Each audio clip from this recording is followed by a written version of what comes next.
নমস্কাৰ বন্ধুসকল, আজি প্ৰজ্ঞান ইউনিভাৰ্ছ চেনেলত আপোনালোকক সকলোকে মই স্বাগতম জনাইছোঁ, য'ত আমি আপোনাক জ্যোতিষৰ সৈতে জড়িত আচৰিত গোপন কথা আৰু সমাধান কওঁ। আজি আমি লৈ আহিছোঁ মাঘী পূৰ্ণিমাৰ বিষয়ে, গতিকে পলম নকৰি আহকচোন ভিডিঅ'টো আৰম্ভ কৰোঁ। প্ৰিয় দৰ্শক, গোটেই বছৰটো হোৱা 12টা পূৰ্ণিমাৰ ভিতৰত মাঘী পূৰ্ণিমাৰ বিশেষ তাৎপৰ্য আছে। এই দিনটো ভগৱান বিষ্ণু আৰু মাতৃ লক্ষ্মীৰ বাবে উৎসৰ্গিত বুলি গণ্য কৰা হয়। আজিৰ দিনটোত পবিত্ৰ নদীত গা ধোৱা, দান বৰঙণি আৰু পূজাৰ বিশেষ গুৰুত্বৰ বিষয়ে ব্যাখ্যা কৰা হয়। 11 ফেব্ৰুৱাৰী সন্ধিয়া 6:55 পৰা অহা 12 ফেব্ৰুৱাৰী সন্ধিয়া 7:22 এই বৰ্ষৰ মাঘী পূৰ্ণিমাৰ সময়। এই বৰ্ষৰ মাঘী পূৰ্ণিমাৰ দিনটোত আপুনি কি কাম কৰিব বা কি কাম নকৰিব হিন্দু ধৰ্মত এক পবিত্ৰ দিন হিচাপে মানি লোৱা হয়। মাঘী পূৰ্ণিমা 11 ফেব্ৰুৱাৰী সন্ধিয়া 6:55 পৰা 12 ফেব্ৰুৱাৰী সন্ধিয়া 7:22 এই বৰ্ষৰ মাঘী পূৰ্ণিমাৰ সময়। মাঘ পূৰ্ণিমাৰ হিন্দু ধৰ্মত বিশেষ গুৰুত্ব দিয়া হৈছে। মাঘী পূৰ্ণিমাত স্নান, দান, জপ আৰু তৰ্পণৰ বিশেষ তাৎপৰ্য আছে। এই দিনটোত সূৰ্য উদয়ৰ আগতে পবিত্ৰ নদীত স্নান কৰিলে পাপ দূৰ হয় আৰু মোক্ষ লাভ হয়। এই দিনটোত ভগৱান লক্ষ্মী, নাৰায়ণ আৰু শ্ৰী হনুমানক পূজা কৰাৰ সমান্তৰালকৈ চন্দ্ৰৰ উপবাসো পালন কৰিব লাগে। দান কৰি আৰু দুখীয়াক খুৱাই গুণ লাভ কৰে। কাপোৰ দান কৰাটো গুৰুত্বপূৰ্ণ বুলি গণ্য কৰা হয়। এই বৰ্ষৰ মাঘী পূৰ্ণিমাৰ দিনটোত আপুনি কি কাম কৰিব বা কি কাম নকৰিব, জ্যোতিষৰ মতে মাঘী পূৰ্ণিমাৰ দিনটোত কি কাম নকৰিব জানো আহক। প্ৰিয় দৰ্শক, আপুনি মাঘী পূৰ্ণিমাৰ দিনটোত 4টা কাম, আপুনি এইকেইটা কাম নকৰিব, অন্যথা আপোনাৰ জীৱনত বাধা আহিব পাৰে। যদি এই কাম কৰে আপোনাক আৰ্থিক স্থিতি দুৰ্বল হৈ পৰিব। কাৰণ মাঘী পূৰ্ণিমাৰ দিনটোত মা লক্ষ্মীক পূজা কৰা হয়, ভগৱান বিষ্ণুৰ পূজা কৰা হয়।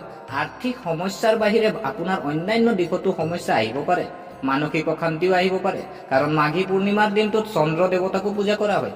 গতিকে এই মাঘী পূৰ্ণিমাৰ বিৰল সময়ছোৱাত এইকেইটা কাম নকৰিলে আপোনাৰ বাবে মংগল হ'ব। আপোনাৰ ঘৰখন আন্ধাৰ কৰি নাৰাখিব। মাঘী পূৰ্ণিমাৰ সময়ছোৱাত ঘৰখন পোহৰাই ৰাখক। 12 ফেব্ৰুৱাৰীৰ দিনটোত অন্ততঃ পোহৰাই ৰাখিবলৈ চেষ্টা কৰক আপোনাৰ ঘৰখন। আপুনি ফটা চিটা কলা ৰঙৰ বা নীলা ৰঙৰ কাপোৰ পৰিধান নকৰিব। সেই বিশেষ দিনটোত ফটা চিটা কলা বা নীলা ৰঙৰ কাপোৰ পৰিধান কৰিলে মা লক্ষ্মী অসন্তুষ্ট হয়। আপুনি বগা ৰঙৰ বস্তু দান নকৰিব। দৈ, চেনি, ৰূপ আদি দান নকৰিব। এই শুভ দিনটোত ৰাতিপুৱা সোনকালে সাৰ পাই গা ধুব। এই দিনটোত পবিত্ৰ নদীত স্নান কৰাৰ অতি গুৰুত্ব আছে। গা ধোৱা পানীত গংগাজল দিও গা ধুব পাৰে। গা ধোৱাৰ সময়ত সকলো পবিত্ৰ নদীৰ ধ্যান কৰক। ওম গংগেচো যমুনা চৈবে দাবৰী সৰস্বতী নৰ্মদে সিন্ধু কাবেৰী জলসিন্ধু কুৰু, এই মন্ত্ৰ আপুনি পাঠ কৰিব পাৰে। গা ধুই ঘৰৰ মন্দিৰত দীপ জ্বলাই দিব। সম্ভৱ হলে এই দিনটোত সকলো দেৱ দেৱীক গংগাজলেৰে অভিষেক কৰক। পূৰ্ণিমাৰ পবিত্ৰ দিনটোত ভগৱান শ্ৰী সত্যনাৰায়ণ পূজাৰ বিশেষ তাৎপৰ্য আছে। এই দিনটোত ভগৱান বিষ্ণুৰ সৈতে লক্ষ্মী দেৱীকো পূজা কৰিব লাগে। ভগৱান বিষ্ণুক খাদ্য অৰ্পণ কৰক। ভগৱান বিষ্ণুৰ প্ৰসাদত তুলসীও অন্তৰ্ভুক্ত কৰক। ধৰ্মীয় বিশ্বাস অনুসৰি ভগৱান বিষ্ণুৱে তুলসী অবিহনে প্ৰসাদ গ্ৰহণ নকৰে। মনত ৰাখিব যে কেৱল গুণগত বস্তুহে ঈশ্বৰক অৰ্পণ কৰা হয়। ভগৱানৰ বিষ্ণু আৰু মাতৃ লক্ষ্মীৰ আৰতি কৰক।